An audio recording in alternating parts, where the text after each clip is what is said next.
Hello বন্ধুরা, আসসালামু আলাইকুম। Welcome back to my channel cooking studio by Natasha.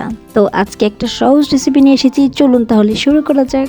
আমি এখানে পেঁয়াজ নিয়েছি, কুচি কুচি করে কেটেছি, মরিচ অনেক কুচি কুচি করে কেটেছি, অল্প একটু আলু কুচি কুচি করে কেটেছি এবং টমেটো এটা কেটেছি। তার মধ্যে আমি লবণ দিয়ে দিলাম, লবণটা স্বাদ মতো দেবেন, যার যেরকম খেতে মন চায়। এখানে আমি হলুদের গুঁড়া সামান্য পরিমাণে এবং স্বাদের জন্য আমি হালকা পরিমাণে মরিচের গুঁড়া এখানে দিয়ে দেব, অল্প পরিমাণে, বেশি পরিমাণে দেব না, কারণ মরিচের গুঁড়াতে বেশি ঝাল হলে খেতে পারবে না। আবার যারা ঝাল পছন্দ করে স্পাইসি, তারা ঝালটা বেশি দিতে পারেন, কোনো সমস্যা নেই। এই তো আমি ভালোভাবে মেখে নিচ্ছি। তারপরে আমি এখানে একটি ডিম ভেঙে দিচ্ছি। ডিমটি দেওয়ার পরে আমি ভালোভাবে ঘুটে নেব, না হলে ডিমটিতে পেঁয়াজগুলো ভালোভাবে মিক্সড হবে না, আর মিক্স না হলে ডিম ভাজাটা খেতে ভালো লাগবে না।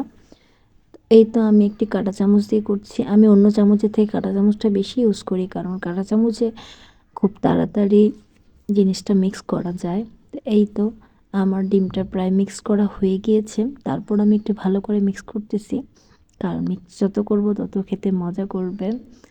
এই তো আমি এখন একটি কড়াই নিয়েছি, কড়াইটি একটু গরম করতে দিয়েছি, এবং কড়াইটি যখন গরম হয়ে যাবে তখন আমি কিছু পরিমাণে তেল দেব।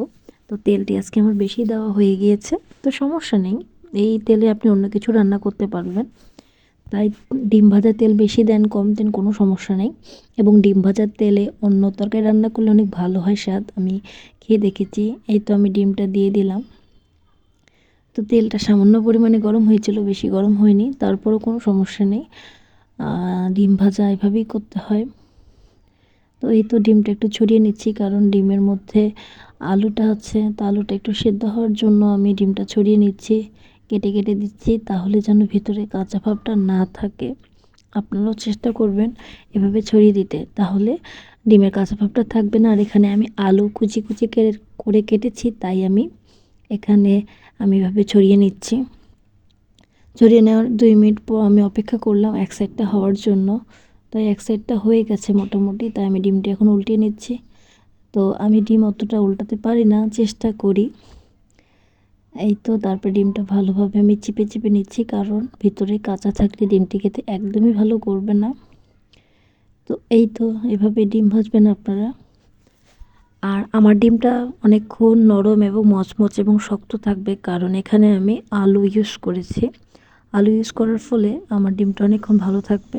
এই তো আজকের রেসিপি কেমন লেগেছে সবাই কমেন্টস করে জানাবেন।